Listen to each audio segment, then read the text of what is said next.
Joe from Portland International Raceway. Qualifying day for the NTT INDYCAR Series as Scott McLaughlin drives the first strike to get the pole and take that crucial bonus point for the championship battle. Will Power is right behind him in second.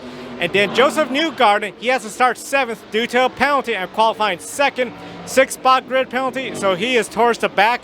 Here's what both Will Power and Scott McLaughlin said though about starting up front, because this is Portland, the Shelton chicane, there could be some chaos.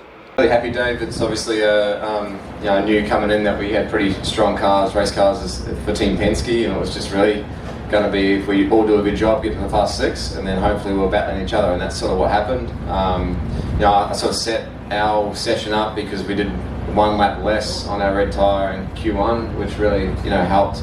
I did a pretty solid lap on my first flyer almost, and just having that little fresher tyre helped.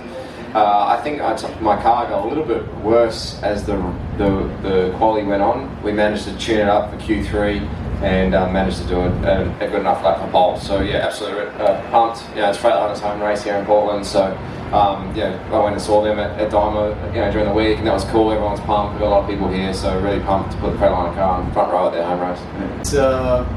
It's a very tight championship, and if you've watched IndyCar, which you have a lot, you can never feel just safe that you've qualified well, because it can just switch. So as you saw last year, Palou and Dixon were pretty much at the back, and they came to finish first, second, or first, third, or something like this. So it all depends if there's a yellow at the start. If there's no yellow at the start, which would be a miracle, depending on where they start. Like if they start where they're talking about, if there's not a yellow, it doesn't push it towards that 2-stop strategy.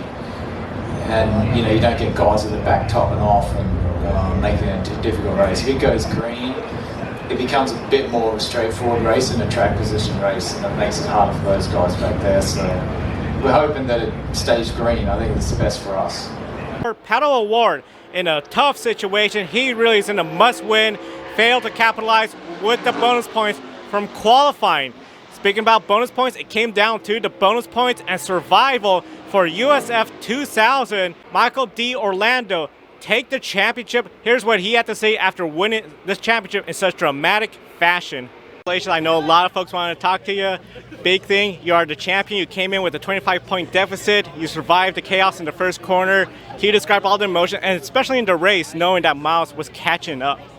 Honestly, I didn't know. I saw once in the corner of my eye that he was back in 5th, but I know Jagger Jagger, Christian, and Nicky were all right behind me, holding them off, and they're pretty wide drivers. They're really good racers, so I wasn't really worried. I just wanted to run my own race and stay calm and collected, run some consistent laps through. I tried to stay as calm as I could be with all of the thoughts coming in. Oh, I could be a champion, I could be this. I just tried to shove them down and just focus these last couple laps, and it paid off.